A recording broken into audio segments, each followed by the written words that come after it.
Hello, hi, and welcome to another episode of the Emma Gunn Show and a midweek instalment of Bullet Points. Now, so much to catch up on.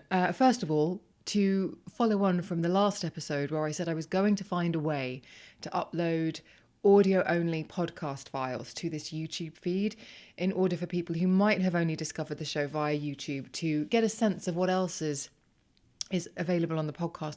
As I've said before, there are over 1,000 episodes. There are hundreds of interviews with fascinating people. And the first one I wanted to bring back to people's attention was my conversation with Evie Pomporis, who is a former Secret Service agent who worked in the security detail of the Obamas, the Clintons, the Bushes, both senior and junior, and was in the NYPD and talks beautifully about emotional resilience. She's also a seasoned interrogator, so she can read people in situations like nothing else. She's a very unique, special woman, and she was also an incredible guest. And I feel so sad sometimes that these conversations that I don't think age and that I don't think need to be updated sit so far away on the podcast feed in a way that they could actually go undiscovered. So that's what I'm trying to do by resurfacing these episodes. But it wasn't an easy thing to do because when I was approached by YouTube to join in order to bring the podcast to YouTube, I was told it was going to be very easy. Turns out it's not. Turns out I set up a podcast. I tried to upload an audio file and they were like, nah, can't do that. Sorry. I was on help chat for ages and they kept saying, anyway, you know the kind of help where you have to say your original thing that you went to them about 4 or 5 times, and each time they say, follow that. Anyway, it was such a pain. When I got there in the end, the way I got around it is I just had to turn an image into a video file, which means I've had to buy more hard drive space. It's just been a bit of a whatever, but anyway, it's done.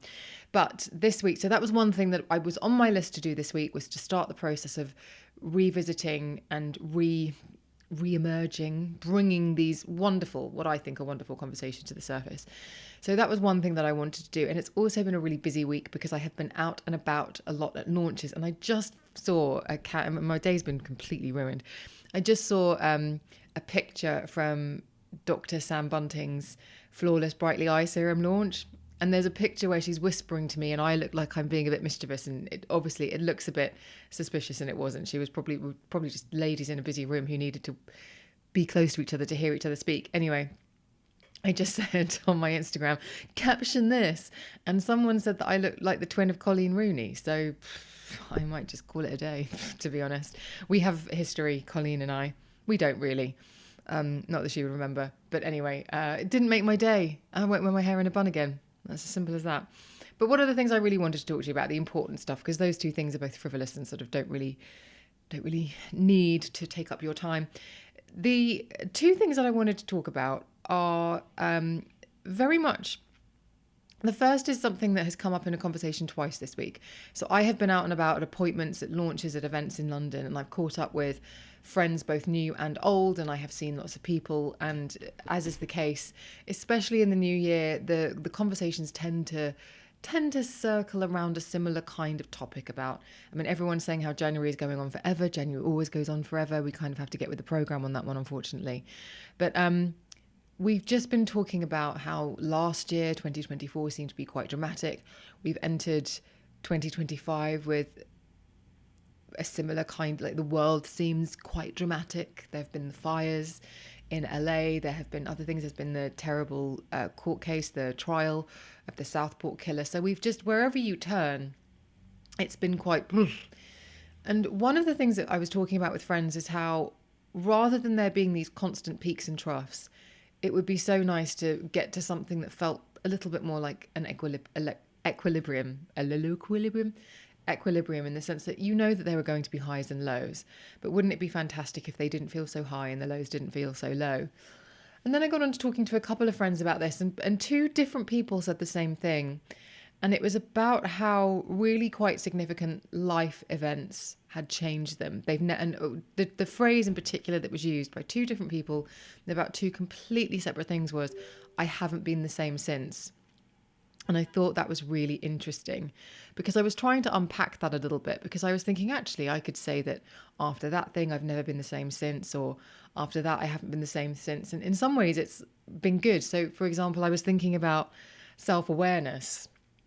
And for me personally, I have always, or used to have, quite a Labrador type attachment to people.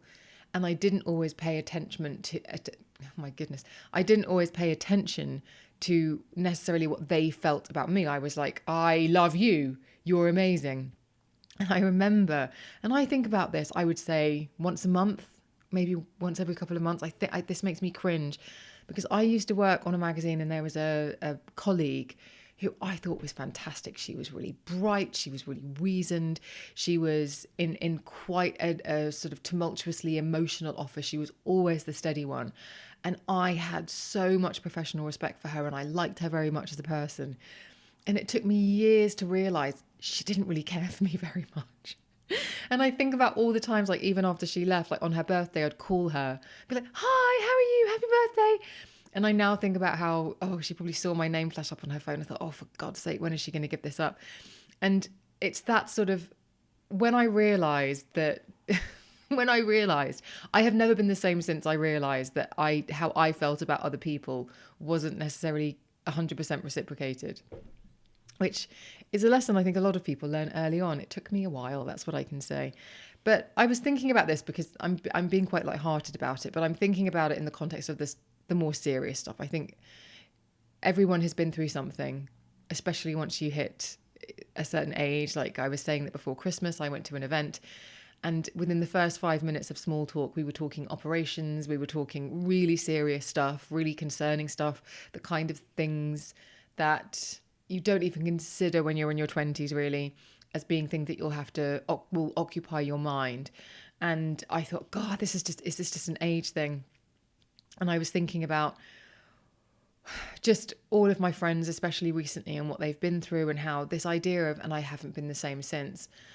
And sometimes that sort of whole idea of change being a bad thing, I don't necessarily think is being completely true. It's terrible that these events happened. But what I'm trying to say is, I remember when I did my first year psychology module for my degree, psychology was a multiple choice, which is why I think I did quite well at it. And one of them was like, what does Freud say about change or something? And it was that it's bad, toxic, noxious, all those sorts of things. And I look at people, and I look at people with huge amounts of experience, and even a lot of the change that they have resisted, or that they have thought was going to be the beginning of something terrible, has actually turned out in the long term to be for the best. I'm thinking about my lovely friend Rosie Green, who came on the podcast to talk about her divorce. I remember when she was going through that, when she was at the epicenter of that, like just having found out about all of the things about her marriage. And yet her life now, I've never seen her look more vibrant. I've never seen her be more engaged. It was horrible, and you wish that those terrible things don't happen to the people that you love and care about. But it's been a delight to see her take a terrible situation and turn it into something where she seems to be living her very best life. And I was thinking about, even when these awful things happen, we should be changing. We should be changed by them. Obviously, sometimes it can feel as though they've changed you and they've taken something away from you, or that you're less than you were before, or that you're less optimistic, or that you'll never be as happy again, or that you'll never be as comfortable again. And that can feel awful. But I was just mulling it over on the train home, thinking, if I had watched the footage of 9/11 and not been changed by it, that would make me a psychopath. If I, not just about watching the footage, if I had understood what had happened at that event on that day and not been changed by it, that would be a cause for concern, a cause for psychological assessment, I think. And so I was trying to think about these things, and they will change us. And it's trying, I think, to work out, and I've talked about reframing a lot on this podcast, I think it's trying to figure out, how has it changed us, even though it might feel as though it's knocked us down, or it's pushed us down, or we're less than, or it's taken something away from us. Is there something it's also given us? Or is there a way to get towards that? I don't know. It was something I was thinking about. And I know I used a very frivolous example for me, but obviously there's been more serious things. So, for example, I to be very honest with you, I find it very difficult to put things in the diary, because I'm always like, what if something happens? I'm quite jumpy about things because of stuff that's happened to me. And equally, I'm very cautious about friendships and don't throw myself headfirst into friendships or relationships or anything like that, because I have been burned one too many times because I never learned that lesson, because I wasn't changed, because I kept being the same as I was. I never got to that point where I had these bad relationships or these bad friendships and could say, I'll never be the same again. I just went back and sort of took the beating again. So there's a balance, isn't there? And I'd be so interested to know what you think about that, based on your experiences and based on the things that maybe you feel have happened that have changed you. And if to begin with it felt like a change that was bad, negative, subtracting, and whether that ever felt like it became something, whether it changed form into something positive, because I think that would be a really cheering thing for us to share with each other if that indeed has happened. And then the other thing that happened is that I was walking along the street. I was actually walking back from an appointment, and I bumped into somebody at a crossroads who I hadn't seen in maybe 10, 11 years. And we caught up very briefly because I hadn't had a coffee that day and I had to run into the coffee shop and she had to go in another direction. But she is now living a very wonderful life as a sound therapist. Thank you very much. And I had been in the area where she practices sound therapy.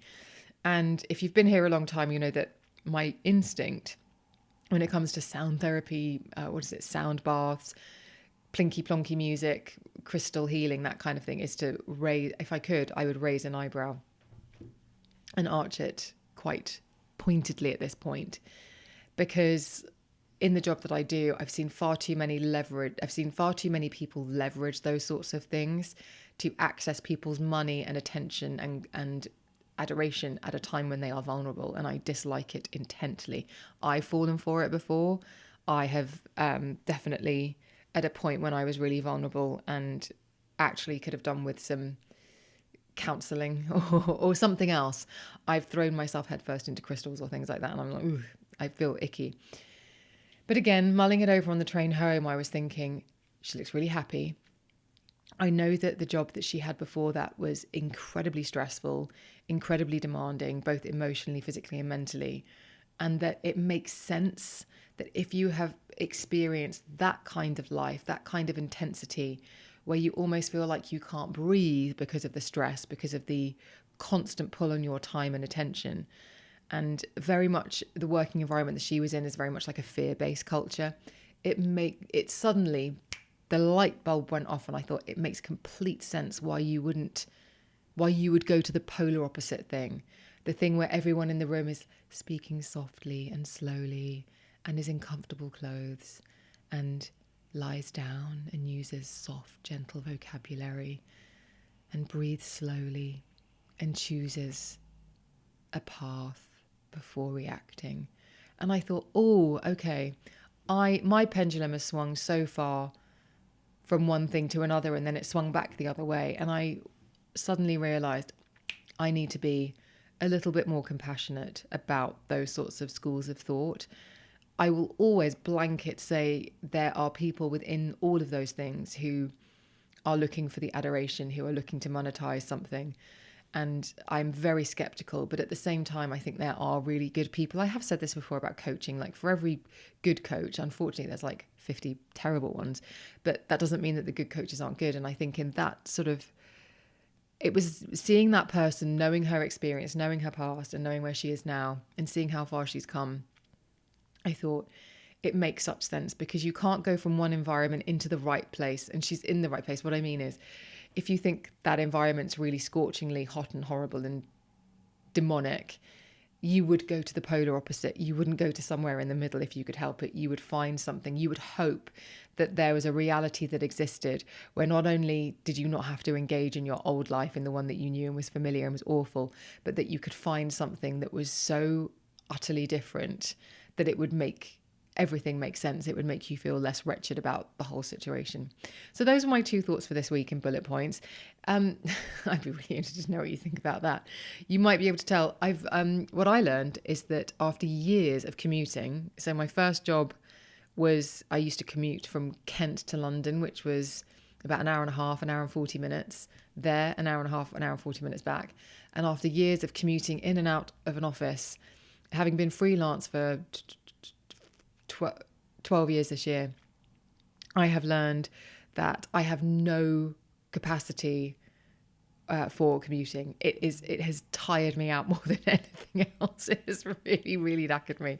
And so I did 2 consecutive days in London, and I honestly feel like a shell of my former self, which is actually pathetic. So I need to build up some resilience. I need to get in and out. I need to do some more commuting and get that strength up, because it can't knock me sideways this much. But that's why this might feel a little bit not rambly, but just kind of off the cuff, because I have been so busy. And what's lovely about going into London, because it's back-to-back appointments, it's events, is just seeing and talking to people. I sometimes forget I'm quite good at being a bit of a hermit, and I'm very good at kind of doing all of this and working alone, and I'm very motivated and everything. But I often forget how brilliant it is to just spend time chatting to people, seeing the world through different eyes. It's why I started the podcast, for goodness sake. But also seeing someone else say the things that you might be thinking as well. Think, oh, okay, well, I'm not alone in that. And I had a lovely chat with my friend Nick Case. We went from one event to another, and we had about an hour of just like walking. We popped into H&M to see if they had any knitwear, because the H&M knitwear is off the chart this season. And then we walked from Oxford Circus over to Harrods, which is a really nice walk. It was a cool day. It was a cold day, but it was not wet, which was amazing. So we just had it was so good to speak to her, and so brilliant. And I thought, that's so important. So maybe this bullet points has been that for you a little bit. I hope I've kept you company, entertained you. Maybe I've said something you've agreed with. Maybe I've said something you've disagreed with. You can let me know by commenting under this video if you're watching on YouTube. You can DM me on Instagram, where I'm at Emma Guns. You can email me at office@emmaguns, or you can subscribe to my Substack, which is where a lot of the conversations happen. And I would love to hear from you there. I would love for you to subscribe. It's free, and you mustn't forget there is a beauty column that goes live every Saturday. It's completely free to read. Haven't done my Girl About Town column on Sundays for the last couple of weeks because I haven't been around, but I'll do a bumper one on Sunday. But basically, you don't have to pay anything. You just put your email address in, and then the column comes to your inbox. Couldn't be easier. So get in touch. Let me know where you're at this week. It would be so good to hear from you. And if you did engage in that Evie Pomporis audio only file, any comments about that? Obviously, it's a completely different style of content that's on YouTube, so I'd just be interested to get your thoughts and feelings. But thank you so much for your time. Thank you so much for watching. Thank you so much for listening. I will see you on the next one.